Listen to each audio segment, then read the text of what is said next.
How will you like to leave Earth if you wanted to? You realize that you don't even have an answer. You don't know the way to leave Earth. We were born and we die on Earth. So how does this bring us to realize something particular about our creation as humans? It begins with the soul, knowing what the soul is. It is a biological enzyme and metabolic catalyst for growth present in every living thing. Hence, the soul is shared by every living thing that can grow. That includes plants, animals, playing under the rain. And right now, they don't need parents to tell them don't play. They don't need adults to tell them don't play. In fact, most parents also grew up playing like this under the rain. And for people from places, urban or rural, you have also experienced this kind of play in your neighborhood. One thing that stands out is if you see this play taking place anywhere, it means you are within a poor neighborhood. Children of the rich will never be allowed out when it is raining. So those who are playing are definitely the children of the poor. So but what is important here is what we need to know about Earth. Yes, this is a place we call home. And this place is one place we have actually felt comfortable that we do not think there is anything that will make us to leave Earth as a place we call home. Home, Earth, yes, our base. We have been here so long that we do not even think that we can leave at any time. And if someone was to ask you, who put you on earth? You say God, then he says, who is God? What do you say? God is the only soulless possibility of supreme intelligence that is manifested as a boundless paradox or a boundless paradoxical absurdity whose function is the progenitor of random meaningfulness. As humans on earth, we are so sure that we are the only ones created as humans. So we do not think that the one who created humans on earth may have also created a reserve of human race anywhere else. Because we are earthbound, we are prisoners of the Creator. The Creator intentionally put us in this space, this place in time, and the Creator has abandoned us since then to find our way out, which we have not been able to do so in a way. So, but we have from belief that the Creator will send the Messiah back one day and will take us from earth. But we've not asked, why is it necessary? Why would the Creator want to take us from the same place that we were created to be at home? What is the Creator's plan? Okay, so we are going to learn something about our lives by looking at the play that the children are playing right now. Now, looking at the children playing, we do not just see children, we see ourselves. We see the carefreeness with which we live when we are not bothered by anything about tomorrow, when we believe that tomorrow will take care of itself. We do not fear whether we will fall sick because we know even if we fall sick, we have a caretaker or a caregiver. That is, we have parents, we have benefactors, we have benefactresses, right? For us adults, we are also living the same carefree life the children live. It's not because we believe we have other people around us who will take care of us, but we believe that nothing can go wrong because we have known the world since we were born to move in a certain order, and we've not seen that order being altered. Okay, we see people start from young, grow up, become old. We see young people, ladies, become mothers, starting from single, getting married. We see young men becoming adults, later become parents. we see this order going and going and going. But there is something we do not ask ourselves. Where do we go from here? Where do I go from here? This is the question we should be able to find answers to even before we see our children come to ask this question. Invariably, we should be able to answer this question ourselves, first of all as adults or as parents. Before our children, we get to ask this question. We should ask, where do I go from here? Looking at a child, think about the question in another way. How do I grow from here? That is the right perspective for a child. How do I grow from here? So, because from the ambient of a child's life, the child is still growing. So, the child is not thinking anything but growing. So, for the child, the ultimate goal is to grow to become like the parents. So, but for the parents, what is the goal? Where are you growing to? So, you see, it's no longer growing, it's about going. So once we begin to realize that growth doesn't continue infinitely, growth gets truncated at a point, then we begin to ask, what is the essence of growth? Why did we even start the process of growing? And then get to a point and we get stunted and we see ourselves diminishing rather than growing. Let's look at the trajectory of growth. Growth starts from little and becomes great. And the direction is upward. You do not see people growing horizontally, you see people growing vertically. And the expansion of the body marries to the upward direction of that growth. And it's not only about people growing upward, animals grow upward. So the size starts from small, closest to the ground, and then increases higher above the ground. That is how growth takes place. So growth points upward. Invariably, growth is pointing to a destination. There is a reason why growth is upward. All things that grow on earth point upward. So when growth stops, when we see ourselves no longer growing taller, okay, because that is what we are referring to in this case now, because if you were to remain at the same level you started, biologically, if you remain at the same level physiologically, okay, count your age is rising upward. 1, 2, 3, 4, okay, and you see your size, you are growing upward. So we were pointing upward in growth, and this is not something we ordered ourselves. That's to the exception of reptiles, okay. So reptiles elongate, and we can now draw an exception. But apart from reptiles, insects, most other smaller creatures, okay, we look at ourselves and the majority of other animals, okay, and apart from amphibians too, most of which are aquatic and elongate too because of the nature of their environment. The majority of other things grow upward. Now we want to think about the upward trajectory of growth and look at it as a hint to the destination. Where are we going from here? Now, who is taking us to where we are going? Now, let's put it into a perspective where you, as an adult, can remove everything else that you currently hold.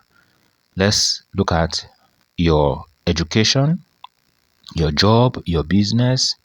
If you were not to have all of this, your skill set, your knowledge, and you ask this question, where am I going from here? What are the ideas? What are the thoughts that will come to your mind? Now, if you cannot picture it clearly, look at a child who has not achieved any of these things that you currently have. If a child asks that question, where am I going from here? And you were to provide the answer, how will you guide and direct that child to choose where to go from here? Now, take it away from our pursuit and ambitions, okay? And look at it as a journey out of the earth. So let's ask the question again. Where am I going from here? I am on earth now, but where am I going from here? Yes, we know that we are not going to leave earth overnight in a hurry. Otherwise, we would not have been born because our parents would have left earth before we were born. So we know that we're not going to leave earth by an early flight or a late flight or a last flight.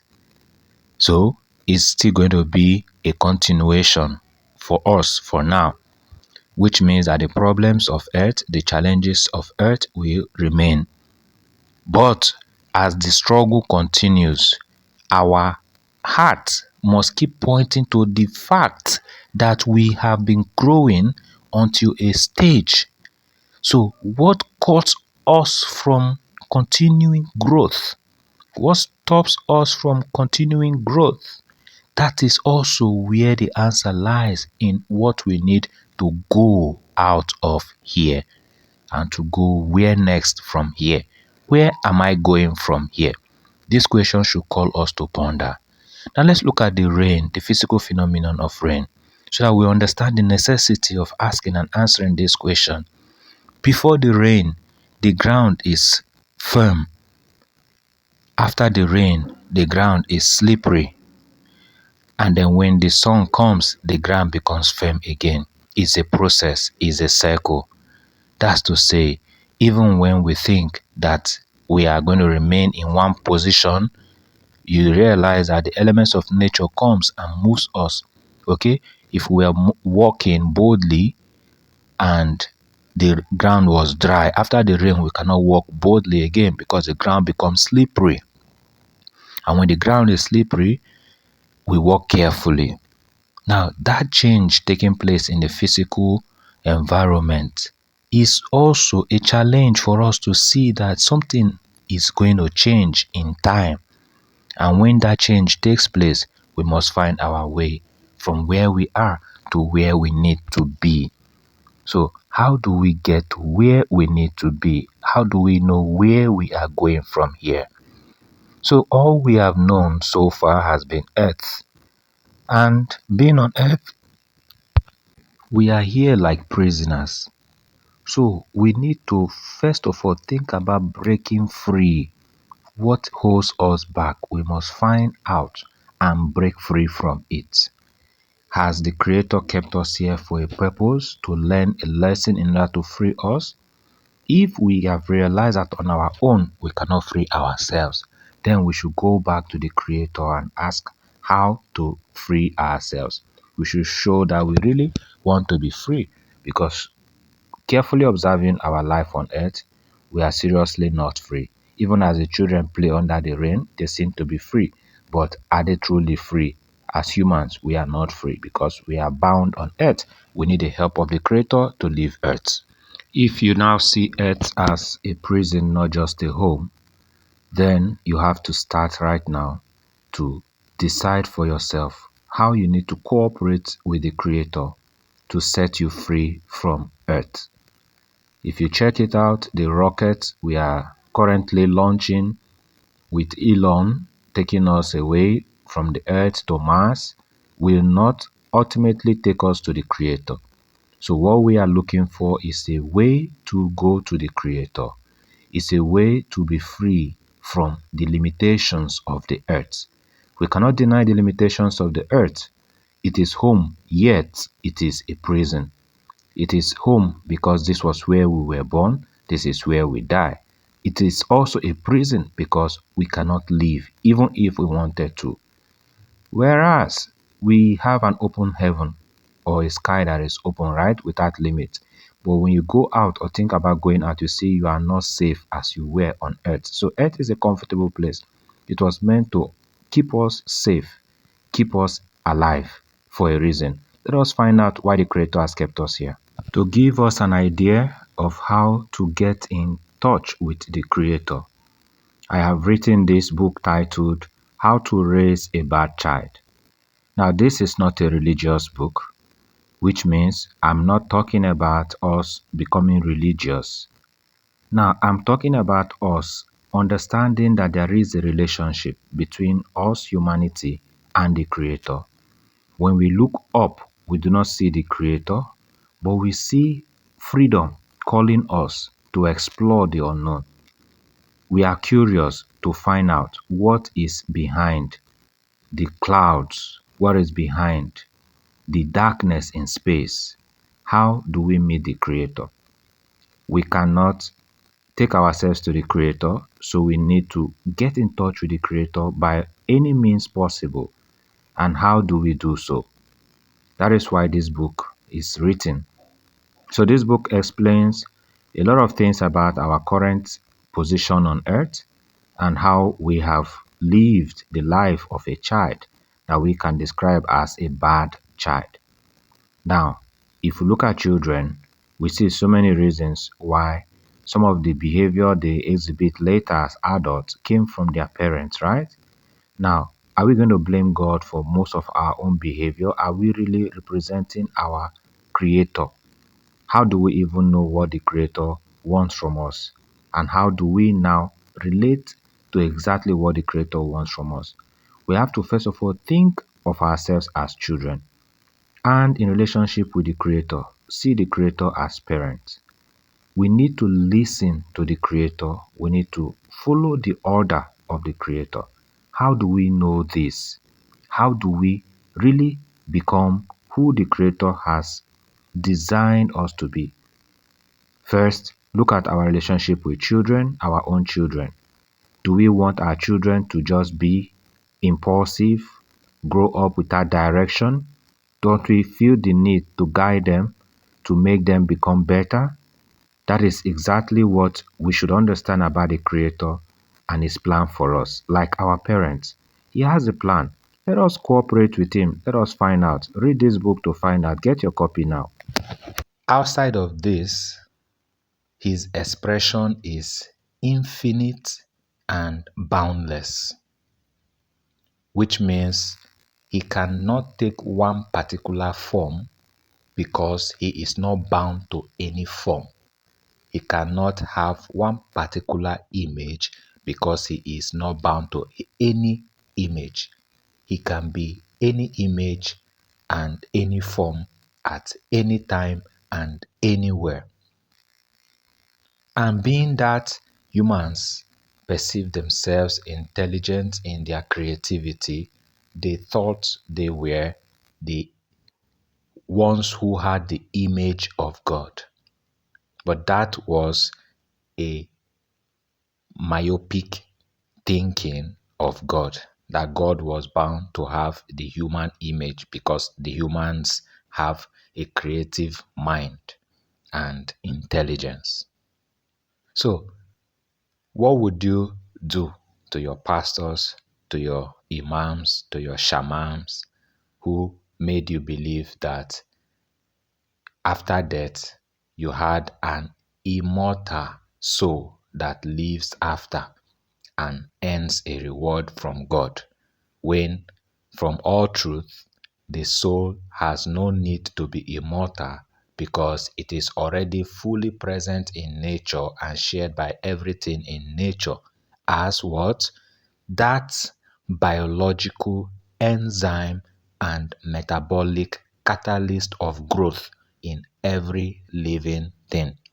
Hence, it is equally shared. It is not the prerogative of humans only.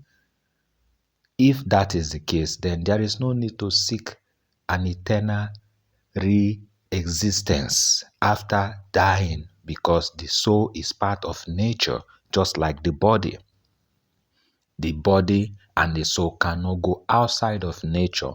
So by that existence, that form of existence, the soul is always available because the biosphere is always available, the lithosphere and the atmosphere is always available.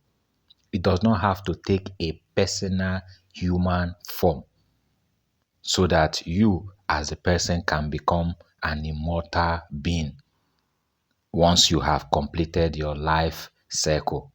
So, for those who taught you to fight for religious beliefs as a fundamentalist or as an extremist, you carried guns, you weighed weapons, and went about killing others who did not believe in what you were taught was the truth.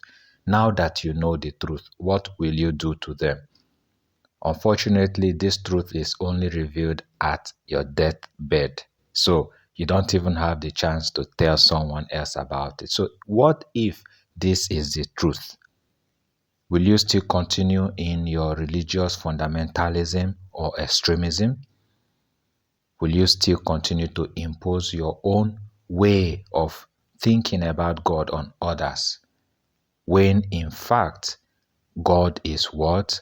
The only soulless possibility of supreme intelligence that is expressed as the boundless infinity of paradoxical absurdity, whose function is the progenitor of random meaningfulness.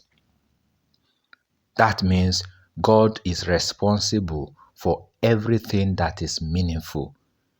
If that meaning is available to your mind or you cannot perceive it yet, it is still within the infinite possibility of random meaningfulness. So, random meaningfulness is infinite, which means it can be in your own sphere of existence, it can be in another sphere of existence, and it is beyond your own perception as an individual, whether educated or uneducated.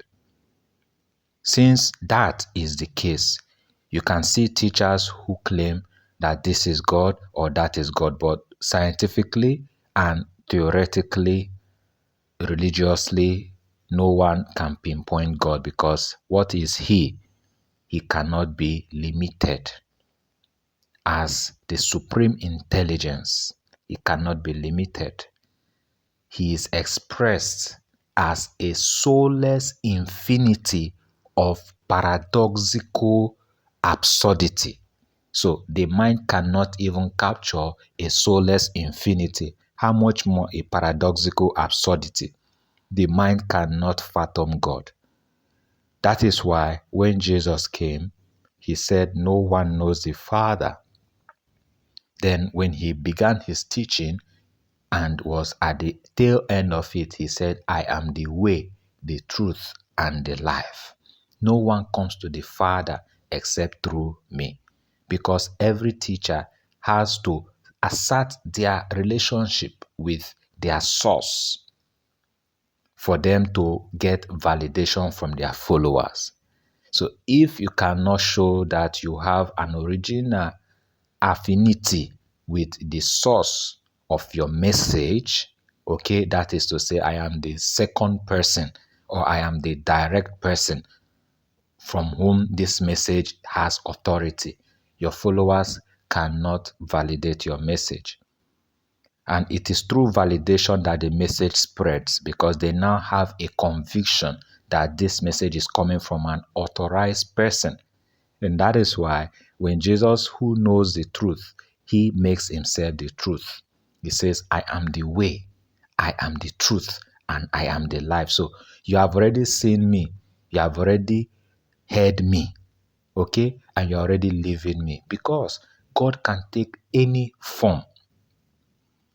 You cannot go out there looking for God in terms of finding a way to meet God. So when Christ said, "In my Father's house there are many mansions. If it was not so, I will not tell you," because God cannot be limited. God has the job, okay, of creating random meaningfulness. So human beings call him the creator, whereas his job is the progenitor of random meaningfulness.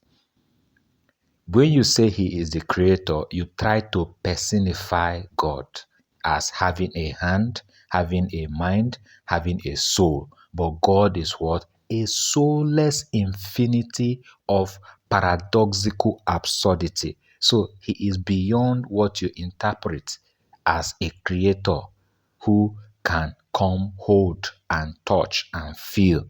Okay? In the sense of a father even as Christ called him Father.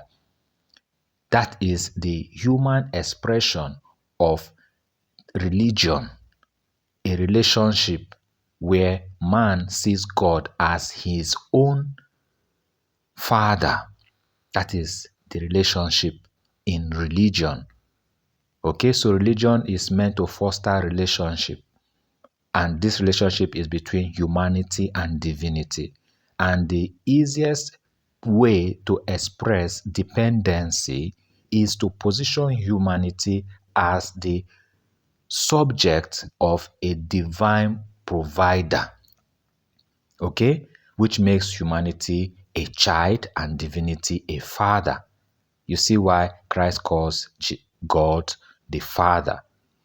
And in that form, God has expressed himself, okay, in the image of Christ, which makes St. Paul to say Christ is the image of the unseen God.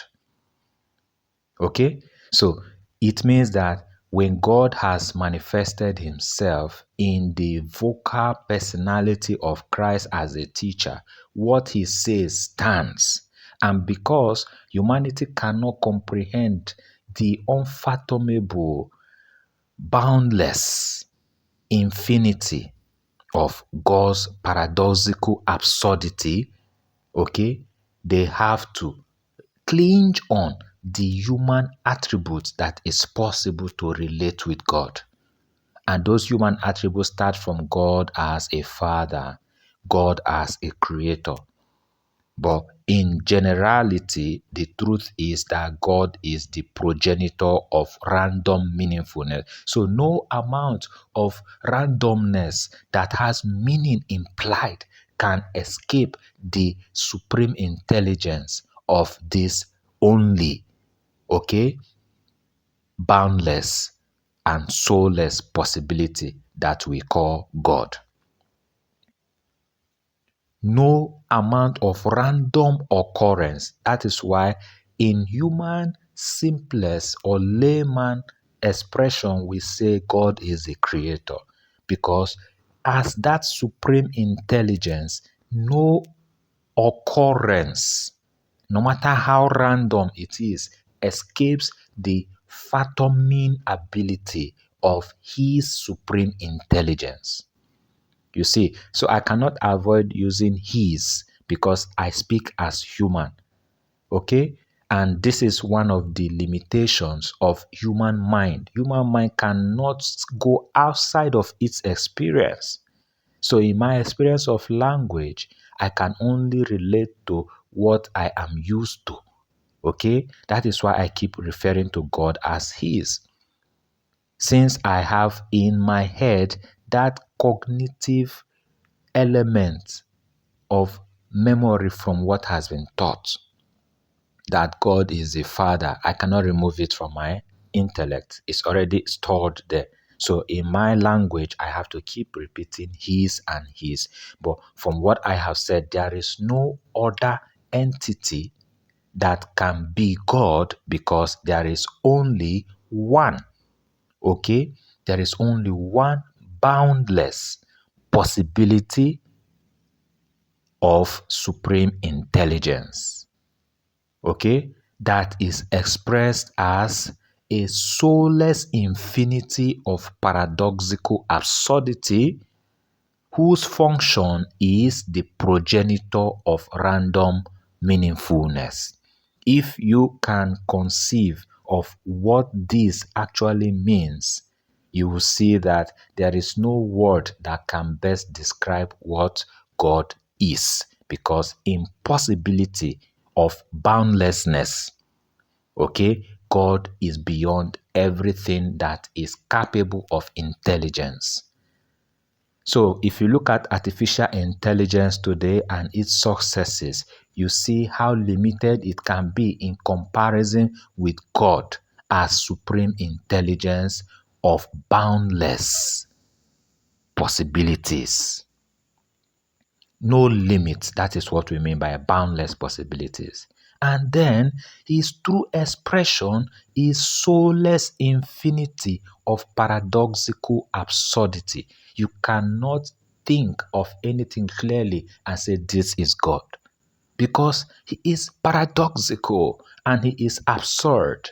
And at the same time, he is soulless, and at the same time, he is infinite. How do you combine these together to form an image? You cannot. So you cannot put God in a square, you cannot put God in a circle, you cannot put God in any shape and define God as this. Since this is the truth, like I said, is revealed to you, we use different words to express the things we believe can be true.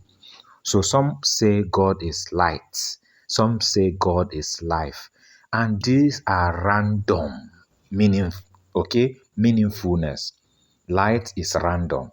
You see the source of light and how its rays disperse. If there is any meaning in light, then it is sourced in this progenitor that we refer to as the creator, because it cannot have any other origin except from the progenitor of random meaningfulness. How do you see that? So what are you thinking right now? That you know God, or that your religion teaches the truth of God? Even your pastor, even your prophet, even your imam never knew God. Only one person was revealed to mankind, and he said, I am the way, the truth, and the life. No other person after him or before him has made that claim. And he said, he who is the way says no one knows the Father. And in the same way, he says no one can come to the Father except through me. And he is revealed in history as Jesus Christ. That means if God has ever become human like us, if God can ever be human, if God will ever be human, it is only in Jesus Christ. So, what are you thinking? Jesus is not an extremist. Jesus is not a fundamentalist. Jesus is a teacher, showing himself as an example. So, if you really want to follow Jesus, you must follow his example. That is the way. And he says, without going through the way, you cannot come to the Father. And the Father is in me as I am in him. Do you reason into what he is saying? As we relate to God's divinity in a human sense, we say that God is the Father, Jesus is the Son. Okay? But in the actuality of who Jesus is who St. Paul says he is. He is the image of the unseen God. So who are we then?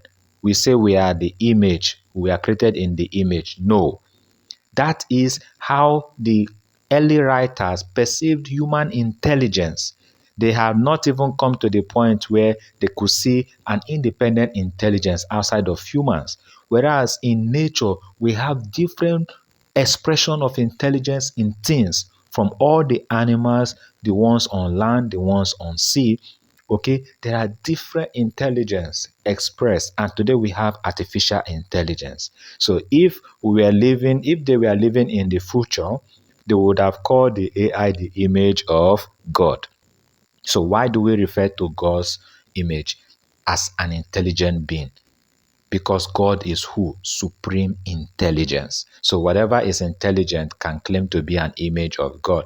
Okay? But that is in the myopic context of thinking of God, that God's image can be formed in anything, and that is not the case. So the only revelation of God as a human being for all time has been in the person of Jesus Christ, which is still because of God's words, again, soulless infinity of paradoxical absurdity. That is how God has been expressed. And with his supreme intelligence, that is boundless in possibility, he has chosen only one form, in a personal form, at any time in history, and that is in Jesus Christ. That is the only form in which he has expressed, but that does not limit his being. So now let's go into thinking if heaven exists as a place where God is remotely situated. That is to say, when you go to heaven, you want to see God sitting on a throne, waiting to receive you and give you whatever you have been praying for or you have been living for religiously. Okay? What form will God take there in heaven? Let's now think about all the descriptions I have used to quantify. Okay? Still, how God can only be, because God is beyond what human language can describe. So if language can ever be effective to talk about God, it can only be that God is only, okay? God is the only, so there is no second God. There is no second God.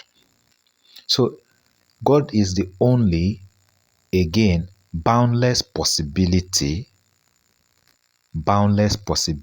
of supreme intelligence.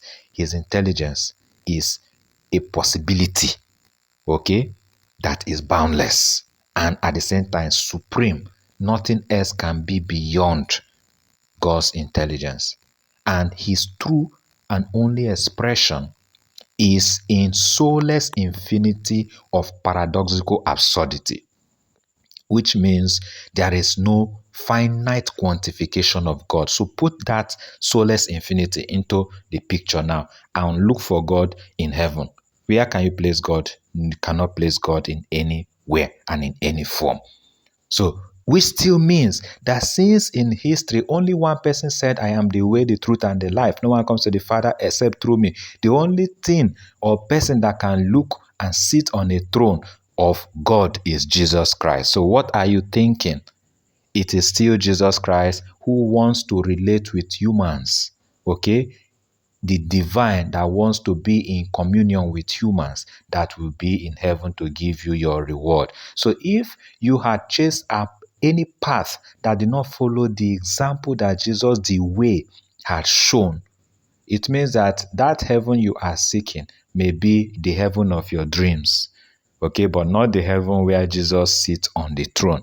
So if you really wanted to go to the heaven where Jesus sits on the throne, which is the only heaven, he said, in my Father's house there is many, or there are many mansions, because he is who?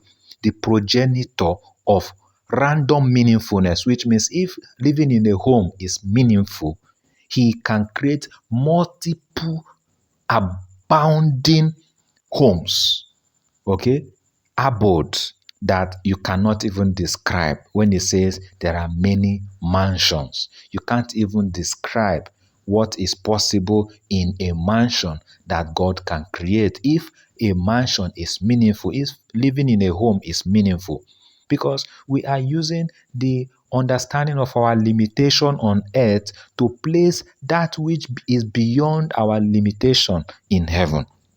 Okay, so since we have found meaning in living in a home, and if that is what makes sense to us, that is why we call it random meaningfulness. Okay, that meaning can be in different forms. Since we have identified one form of a home we call heaven, and we seek such a place, Christ said, in my Father's house there are many mansions. And this is the same Father that is in me and I in him. So don't think any further that that expression of God as Father is in the fullness of Jesus Christ, who we refer to this as the Son of God because he was born or made man. Okay? But that is when we retain the idea of a divinity that is in Trinitarian form. Remember, God cannot be limited. However, if we continue to keep ourselves in the box of the Trinity, God the Father, God the Son, and God the Spirit, we are using a theological expression, okay, which has within its own definition many nuances that to go into explaining will still take us back to what? That paradoxical absurdity, you see now, of a nature that is soulless in infinity. So you can't even still explain the sense of the Trinity as Father, Son, and the Holy Spirit. Because what? It is a paradoxical absurdity. And if you go into looking for the meaning of this paradox that is absurd, you will fall into a soulless infinity. So, where are you going to hold? Nothing. If you want to believe anything of religion, then it can only be what Christ Himself said: I am the way, the truth, and the life. So, the same truth that we have been pursuing, looking for about God, Christ is that truth. Why look for another when He has already spoken? And this is the only time in history He decided to speak, so that those cravings we have had in history to be in communion with God, we pray, we seek, and we ask. Okay, this is the time that it becomes meaningful to us that He has revealed Himself. When He is the way, when He is the truth, and when He is the life, what else is outside of Him? That is what you should begin to ask yourself. Is there anything outside of the one who is the way, the one who is the truth, the one who is the life? There is nothing outside of Him. Now, we relate to the sense of the Trinity again when He who is the way said, I will send you the Comforter. That is where the Holy Spirit, who was already referred to as the one who spoke through the prophets, the one who had hovered over creation, okay? Because in our human sense of understanding God, the first notion of God was a spirit that created order. And remember, what is order? Meaningfulness out of random possibilities. Meaningfulness. So instead of the randomness to become a disorder, the randomness becomes order when one sphere or planet is considered as a place to breathe life for humans and other living things in the atmosphere, in the biosphere, in the lithosphere, even in the stratosphere. All of these things which makes up the human environment. Okay? From the air we breathe, there are living organisms in the air we breathe. That's why it is the atmosphere. In the hydrosphere, in the water we experience, there are living organisms. Even the water is breathing. The water is alive itself. Okay? And there are living organisms in the earth. That is the lithosphere. And in the stratosphere, in the demarcations between the air, the land, the water, there are living organisms. That is the biosphere, put all together, where life is found. In all of these spheres, when you single out one, which we find the earth as a suitable ground, we say God hovered over, okay, the water. That is the spirit. And then we say He spoke, let there be light, and there was light, because there was darkness until He brought light. This is in a human sense of applied meaningfulness. Remember, everything we think falls under random meaningfulness, which can only be sourced in one progenitor, because there can only be one, okay, one soulless or boundless possibility of supreme intelligence, whose function in His expression as a soulless infinity of paradoxical absurdity is the progenitor of random meaningfulness. So when we identify one area of meaning, it is part of a generality of random meanings. That is why you see in today's understanding, okay, because we can call God's expression as cosmogenic. In today's understanding of the cosmos, we see that we have a universe. We have the solar system of the universe. We have the planetaries, okay, or the planetary movements in the universe. And then we have not just one universe. Now, as we continue to look further into the boundless expression of reality, we see that there are more diverse extension of space that cannot be contained in any box. It is still what? Random meaningfulness. It becomes meaning when we experience it, but it is random and we keep searching for different variations of it. That is why we keep having stars replicated. Okay? Some of these stars have not been traced. We don't even know how far they are away, how near. We just keep seeing stars and galaxies. And this is where the concept of the multiverse comes in, that we don't have only one universe. So that is a parallel universe, universes that are parallel to each other. Then we now begin to conjecture how gravity holds one, okay, and keeps its orbiting stars around it. That is, when we say orbiting stars, we are not talking about the planetary system within a solar system. Okay, so the gravity that is pulled from the sun and then reflected in the moon's light keeps the planets in their orbits. Then you now have multiple systems of planets like this. And these are different solar systems. This is what the universe is about. So as we keep wondering about who is out there, who could have made them all, remember that there is only one. And that one is a boundless infinity. So he is infinite. Infinite means we cannot contain the idea of his being. He is infinite. He is only expressed as that, again, soulless infinity. Soulless infinity. Okay? Of paradoxical absurdity, whose function is the progenitor of random meaningfulness. So when we say progenitor, you remember that when we say creator, we are talking about just one aspect of the progenitor's function. A progenitor replicates things that replicate, and replicate. And when you see life, life is a continuous state of replication or reproduction. So in the human sense, we see reproduction of living things. Okay, but beyond the human sense of living things, we see replication of meaningful things. So think more about meaningful things. Think about these diverse forms of meaningful things. Okay, and the things that are not things. So you know that language is limited. So we refer to everything as thing. But outside of thing, there are things that are not thing, which means things that are not finite too. Okay, they are still part of random meaningfulness because nothing escapes meaning that is in the abode of what the progenitor can produce. So it is the progenitor that produces them. Now see how diverse what the progenitor can produce can be in randomness. You now begin to limit the progenitor to a human form. That will be your own mistake. Okay?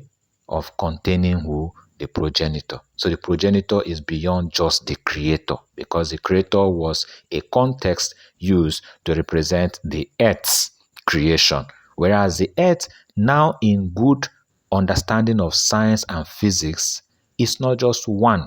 So your religion limited the understanding of God to the creator, whereas God, as should be understood, is the progenitor of random meaningfulness. So everything within the boundary of meaning, even in its infinity, is part of the progenitor's responsibility to keep holding in an orderly form, because without order there is no meaning.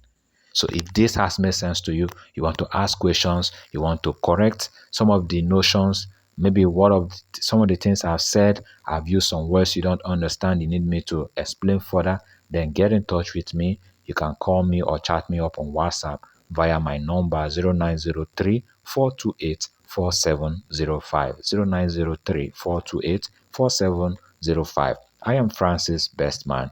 And you know I am an author, so you can find my books by searching my full name on Google. So the current book right now, the newly written book that I am launching and giving 200 families access to, is the book titled How to Raise a Stubborn Child. And this book does justice to answering most of the questions we have not answered before now about God and our destiny. So read and find out more.